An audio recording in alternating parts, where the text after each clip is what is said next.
আসসালামু আলাইকুম গাইস, আপনারা কেমন আছেন? আমি তো আলহামদুলিল্লাহ ভালো আছি। তো আজকে শুটকি রান্না করব।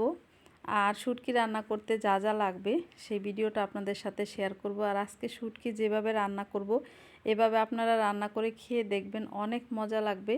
মানে কি বলবো, অনেক মজা হবে। তো যারা শুটকি পছন্দ করেন তাদের জন্য এই ভিডিওটা।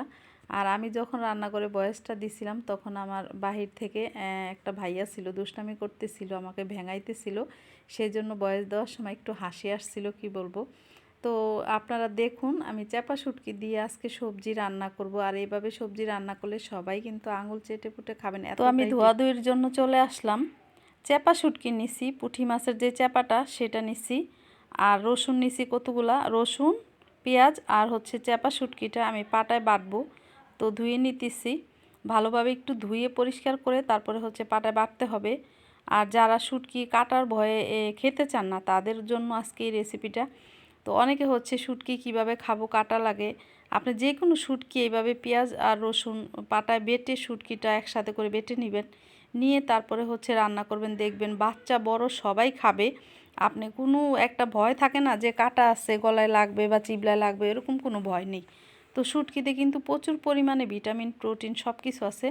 আপনি চাইলে কিন্তু শুটকিটা বাচ্চাদেরকেও খাওয়াইতে পারেন। তো অনেকে হচ্ছে গন্ধ লাগে, এইভাবে রান্না করলে কিন্তু তেমন একটা গন্ধও আসে না।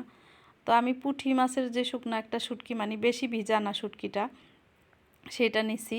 আর এখানে কিন্তু সবজি আপনি ঘরে যে কোনো সবজি থাকে সেগুলো দিয়ে শুটকি দিয়ে রান্না করে খেতে পারেন। যারা শুটকি পছন্দ করেন তাদের জন্য বলছি। আর যারা শুটকি একদম খেতে চান না তাদের জন্য কি বলবো, তারা তো শুটকির গন্ধই শুনতে পারেন না, তো খাবেন কি করে। তো আমরা হচ্ছে কুলিয়ার চরের মানুষ, আমরা হচ্ছে শুটকি আমাদের অনেক পছন্দ, কি বলবো।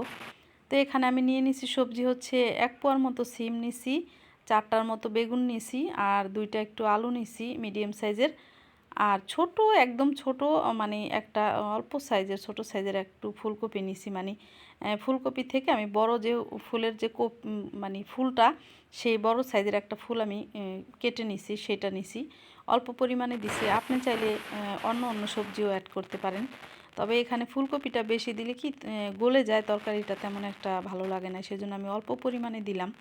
আর এখানে পেঁয়াজ, রসুন আর চাপা শুটকিটা আমি নিয়ে নিছি। এখন পাটার ভিতরে 2টা বাটা দিলে একদম মিহি হয়ে যাবে। একটা বাটা দিলে কিন্তু হবে না, 2টা বাটা দিতে হবে, তাহলে একদম পুরোপুরিভাবে মিহি হয়ে যাবে। আর এখানে কোনো কাটার কোনো বিকল্পই থাকবে না, কাটার কোনো থাকবে না। তো আপনি যদি এই যে ফেওয়া মাছের যে চ্যাপাটা, সেটা দিয়েও কিন্তু রান্না করতে পারেন। তো আমি এই যে বেটে নিছি, আর আজকে সাথে ভাজিও করব। সিম, আলু, কফি সব কিছু মিলিয়ে হচ্ছে ভাজি। তো এই ভাজিটা আমার মেয়ে অনেক পছন্দ করে, ওর বাবাও পছন্দ করে, সেই জন্য ভাবলাম যে ভাজিটা করি। ভাজিটা যখন করছি একদম তেল, মানে ভাজা ভাজা করছি তেলের উপরে, এত ভালো লাগছে কি বলবো। তো ভাজির রেসিপিটা আর আপনাদের সাথে দেখাইলাম না। আর এখন দিয়ে দিলাম বাটা তেলের ভিতরে, বাটা যে পেঁয়াজ, রসুন, শুটকি সেটা দিয়ে দিলাম। আর রসুনের পরিমাণটা কিন্তু একটু বেশি দিতে হবে।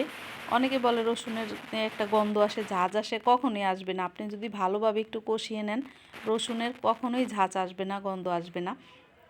রসুনই হচ্ছে শুটকির একদম জাতীয় মানে খাবার মশলা, কি বলবো। রসুন ছাড়া আপনি শুটকি রান্না করলে কখনোই অরিজিনাল যে স্বাদ, যে মজা, সেটা পাবেন না। আর একটা জিনিস আপনারা কিন্তু খেয়াল করে দেখবেন, আমার শুটকির যত রেসিপি আছে আমি কিন্তু কখনো ধনিয়া, জিরা এগুলা ইউজ করি না। আমি শুধু এখানে হলুদ আর মরিচটা দিই। শুটকি রান্না করলে আপনি যদি হলুদ আর মরিচ দিয়ে লবণ দিয়ে শুধু শুটকিটা রান্না করেন, সেটার ফ্লেভারটা কিন্তু অন্যরকম একটা টেস্ট থাকে, একটা ঘ্রাণ থাকে। আর যারা মনে করেন শুটকির গন্ধটা বেশি খেতে পারেন না, তারা কিন্তু এখানে দিতে পারেন ধনিয়া গুঁড়া অথবা জিরা, তাহলে শুটকির যে একটা সেন্ট সেটা কিন্তু আসবে না, আপনি শুটকি খেতে পারবেন। তো তাদের উদ্দেশ্যে বলছি, আপনারা ধনিয়া জিরা দিয়ে খেতে পারেন। আর আমি বিশেষ করে শুটকি কখনো ধনিয়া জিরা দিই না, শুধু মরিচ, হলুদ দিয়ে লবণ দিয়ে রান্না করি, তাতেই কিন্তু মজা হয়। শুধু রসুনের পরিমাণটা একটু বেশি দিই। তো 5 মিনিটের মতো আমি এই মশলাটাকে কষাইলাম। আর কষানোর পরে দেখুন কালারটা কি সুন্দর হয়ে গেছে। আর এখন হচ্ছে সবজিগুলো ঢেলে দিছি এখানে। এই সবজিটা কষাবো আমি প্রায় 5 থেকে 6-7 মিনিটের মতো আর কি কষাবো। তো এখানে হচ্ছে আমি পানি দিব না, পানি না দিয়ে এটাকে একটু কষাবো, কষিয়ে তারপরে হচ্ছে পানি দিব। তো এইভাবে হচ্ছে কষাতে হবে শুটকির তরকারিটা, কিন্তু এইভাবে মশলার সাথে প্রথমে সবজিটাকে কষাতে হবে। আপনি মিনিট 5, 6, 7 মানে কষাতে পারেন বা 10 মিনিটও কষাতে পারেন। তো আমি হচ্ছে এখানে 6 মিনিটের মতো কষাইছিলাম ঘড়ি ধরে। তো 6 মিনিট কষানোর পরে হচ্ছে দেখলাম কিছুটা অল্প পরিমাণে পানি উঠছে। তো সেই পানিটা দিয়ে কিন্তু আবার কষানো হয়েছে, লাস্টে কিন্তু পানি দিছি। তো এখন লাড়া দিলেই দেখতে পারবেন যে কতটা মানে পানি উঠছে। দেখুন এখানে আমি তিল পরিমাণ পানি দিইনি, কি বলবো, এখানে কোনো পানি ইউজ করিনি, যাতে সবজি থেকে একটু পানি উঠে সেই জন্য। তো সবজি থেকে একটু পানি উঠছে, সেই পানিটাই দিয়ে কষাইতেছি। আর আমার এই আজকে শুটকির রেসিপিটা যদি আপনাদের একটু ভালো লেগে থাকে, প্লিজ আমার ভিডিওটা শেয়ার করে দিবেন, লাইক দিবেন আর সাথেই থাকবেন। তো দেখতে থাকুন। তো এই তো দিয়ে দিলাম, আর এখন আবার একটু ঢাকনা দিয়ে ঢেকে দিব কিছুক্ষণের জন্য, ভালোভাবে কষানোর জন্য। এখন একটু উল্টে পাল্টে দিলাম যাতে পুরোপুরিভাবে মশলাগুলা তরকারির গায়ে লেগে যায় সেজন্য। তো এই তো পানিটা একদম শুকিয়ে গেছে, এখন হচ্ছে কষানো হয়ে গেছে। এখন আবার হচ্ছে একটু ঝোলের পানি দিয়ে দিব। এই ঝোলের পানিটা দিয়ে আমার রান্নাটা একদম পুরোপুরিভাবে হয়ে যাবে। আর এই শুটকির তরকারিতে কিন্তু বেশি পানি দিতে হয় না, অল্প পানি দিয়েই শুটকিটা রান্না হয়ে যায়। আর আমি যখন রান্না করছিলাম, তো আমার জানলার মানে উল্টা দিকেই হচ্ছে রাস্তা, তো রাস্তার সাথে বাড়ি। তো সেজন্য হচ্ছে রান্না করার সময় কথা বলতে পারি না তেমন একটা। কথা বলতে গেলে হচ্ছে পরিচিত লোকজন আসা যাওয়া করে, তারা হচ্ছে দুষ্টামি করে, টিটকিরি করে, এই জন্য কথা বলা যায় না। তো ভিডিওর প্রথমে কিন্তু আমি সরাসরি ভয়েস দিয়েছিলাম রান্না করার মানে আগে। তো পিছনের সাইডে মানে সামনের দিকে হচ্ছে আমার একটা পরিচিত ভাইয়া ছিল, উনি হচ্ছে দুষ্টামি করতেছিল আমার সাথে। তো কি বলবো, হাসি এসে পড়ছিল। আর সামনে আরেকটা বাড়ি আসছে, তো ওই বাড়িরও এক আন্টি কথা বলতেছিল। আমি রান্না করার সময় মানে জানালাটা খুলতে হয়, জানলা না খুলে হচ্ছে গ্যাসটা বের হতে পারে না সেই জন্য। আর গ্যাস না বের হলে কিন্তু ঘরের ভিতরে থাকে, তেলকাশটা হয়ে যায়, সেজন্য জানলা খুলতেই হয়। আর জানলা খুলেই হচ্ছে কাউকে না কাউকে দেখা যায়, কেউ না কেউ আসবে রান্না করার সময় কথা বলতে, এই অবস্থা। তো এই তো আমার একদম ঝোলটা টেনে গেছে, আর অল্প পরিমাণে আছে, আর কিছুটা ঝোলটা আনলে কিন্তু তরকারিটা পুরোপুরি হয়ে যাবে।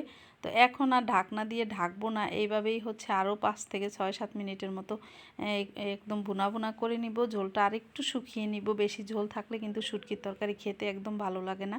তো এখন আর একটু কষিয়ে নিব ভালোভাবে, মানে ভুনা ভুনা করে নিব যাতে পানিটা আর একটু শুকিয়ে যায়।